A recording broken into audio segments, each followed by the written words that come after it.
Ya baik, Assalamualaikum warahmatullahi wabarakatuh. Selamat pagi anak-anakku sekalian. Kita masuk pada pembelajaran 2 ataupun tema 2.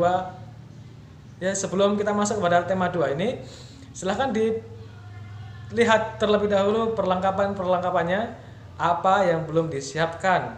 Ya, disiapkan dulu buku temanya, buku cetak tema, kemudian buku tulis, kemudian alat tulisnya, ada pulpen ataupun pensil.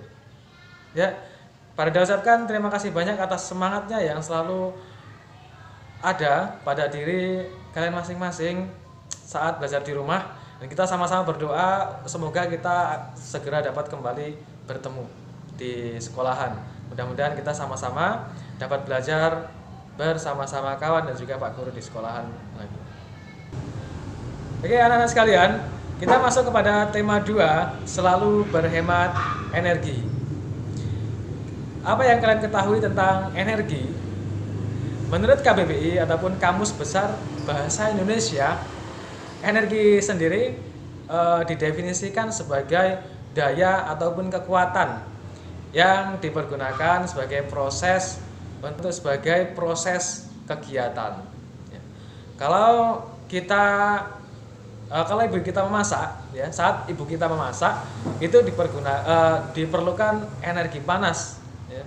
Energi panas, misal ibu kita memasak air, maka yang diperlukan adalah energi panas yang dihasilkan dari sumbernya dari api. Ya. Kemudian kalau kita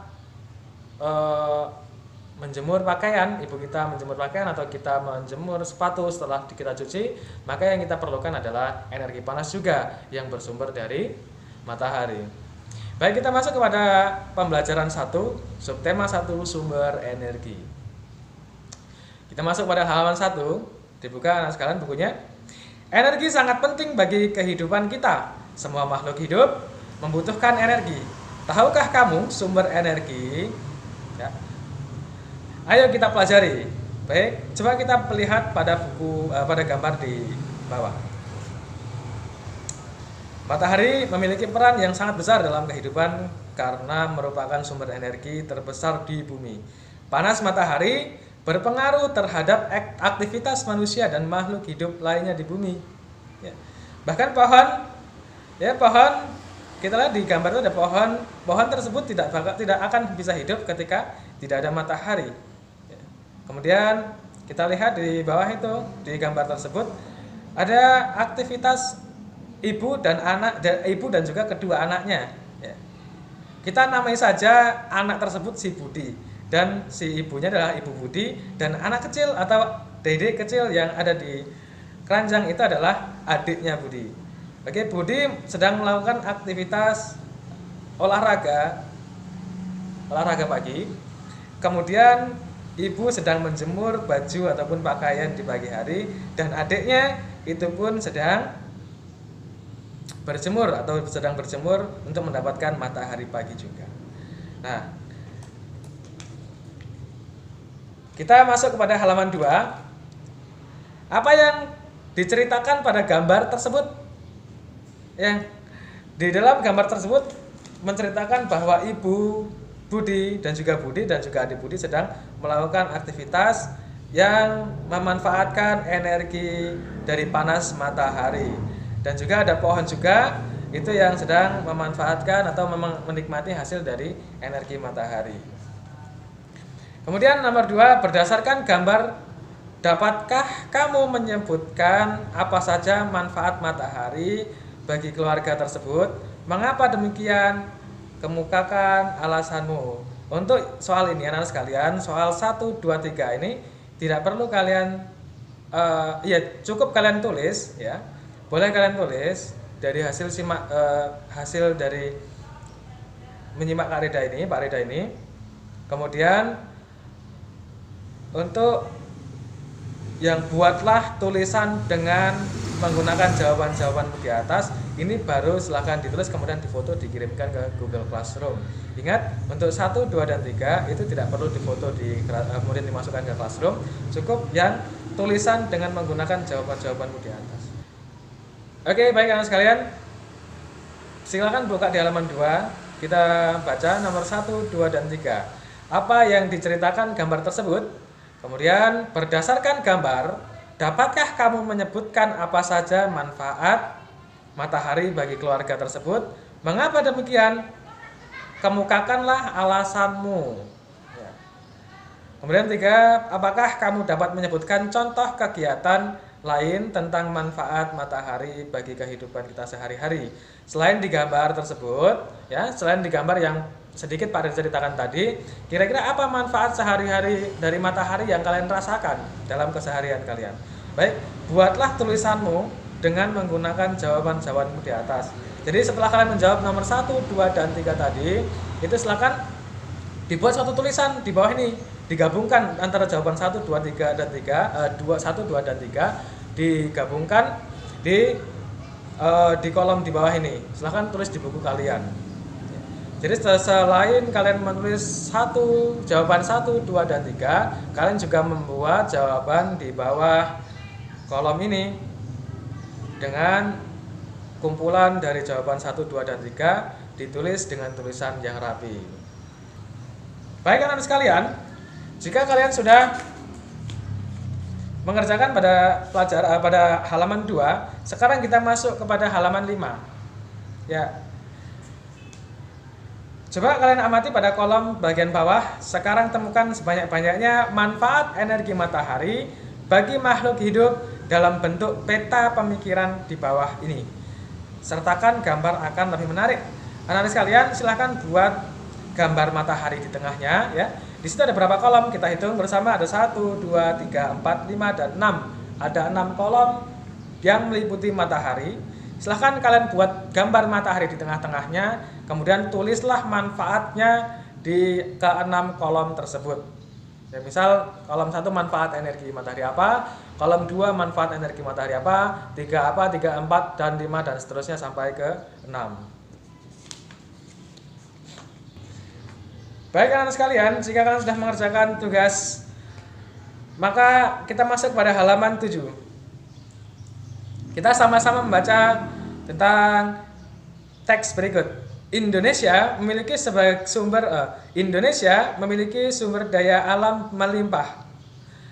Disebut sumber daya alam karena berasal dari alam. Penduduk Indonesia dapat menikmati sumber daya alam tersebut untuk memenuhi kebutuhannya. Laut Indonesia terkenal karena ikannya. Lahan yang subur menghasilkan padi, jagung, serta tumbuhan lainnya yang sangat berguna bagi penduduk. Gas bumi, minyak, serta logam banyak memberikan manfaat bagi masyarakat. Sumber daya alam terbagi dua. Sumber daya alam yang dapat diperbaharui dan juga sumber alam yang tidak dapat diperbaharui.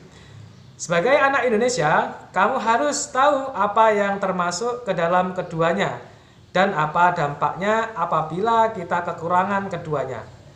Penggunaan sumber daya alam berlebihan akan mempengaruhi kehidupan manusia. Kita harus menghemat dalam menggunakannya. Sumber daya alam yang dapat diperbaharui misalnya tumbuh-tumbuhan, hewan, sinar matahari, angin, dan air. Sumber tersebut termasuk kelompok sumber daya alam yang dapat diperbaharui karena terus tersedia dan dapat kita kelola untuk kita perbanyak jumlahnya. Kemudian, jumlah sumber daya alam ini sangat berlimpah. Agar sumber daya alam ini tetap tersedia, kita harus menggunakannya dengan bijak dan melestarikannya. Sumber daya alam ini sangat penting untuk dijaga keberadaannya. Minyak bumi, emas, besi, dan berbagai tambang termasuk ke dalam kelompok sumber daya alam tidak dapat diperbaharui. Mengapa demikian? Karena jumlahnya sangat terbatas. Untuk menghasilkan minyak bumi pun diperlukan waktu yang sangat lama. Oleh sebab itu, kita harus hemat menggunakan sumber daya ini.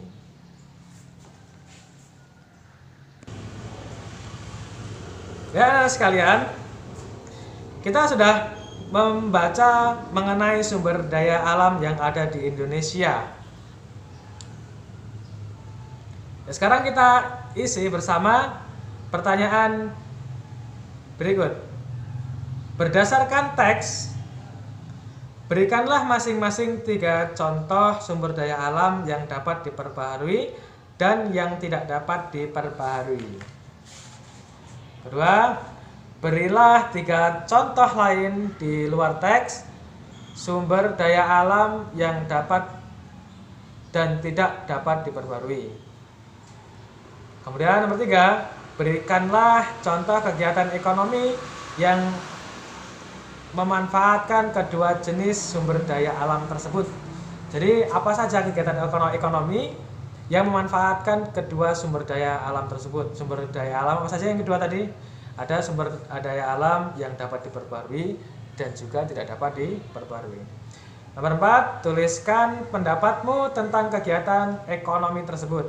Jadi kegiatan ekonomi yang barusan kalian jawab di nomor 3, itu kalian berikan pendapat tentang kegiatan ekonomi tersebut. Apa saja dampaknya bagi kelestarian sumber daya alam tersebut? Apa yang harus dilakukan agar sumber daya alam tetap lestari? Jadi nomor 4 ini ada beberapa pertanyaan anak-anak sekalian.